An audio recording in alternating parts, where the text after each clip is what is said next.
Everyone. तो कैसे हैं आप लोग? फर्स्ट ऑफ ऑल मैं बहुत ज़्यादा खुश हूँ। 95% मुझे कमेंट पॉजिटिव आए हैं। थैंक यू सो मच इस चीज़ के लिए। मुझे सबसे ज़्यादा प्यार इंडिया से मिला है।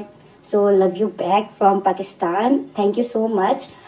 मैं बहुत एक्साइटेड हूँ आप लोगों के साथ और भी बातें करने के लिए, अपनी व्लॉगिंग के लिए।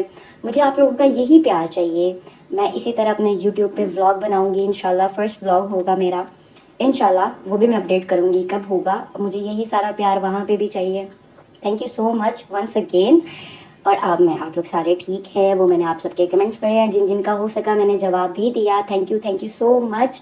और इंडिया वालों के लिए तो स्पेशली प्यार है, क्योंकि मुझे उन्होंने वहाँ से बहुत ज़्यादा प्यार दिया है, बहुत ज़्यादा प्यार दिया। Thank you so much. तो मैं यही कहना चाहूँगी कि मुझे आप लोगों का यही प्यार चाहिए। इंशाल्लाह मैं ब्लॉगिंग शुरू करूँगी। मैं अपना पेज भी मेंशन कर दूँगी, कर दिया है भी, और स्टोरीज़ वगैरह भी दे रही हूँ। आज मैं अपने बायो में भी मेंशन कर दूँगी। Thank you so much. सब अपना ध्यान रखो। इंशाल्लाह फिर मुलाकात होती है व्लॉग में या मे बी रील में।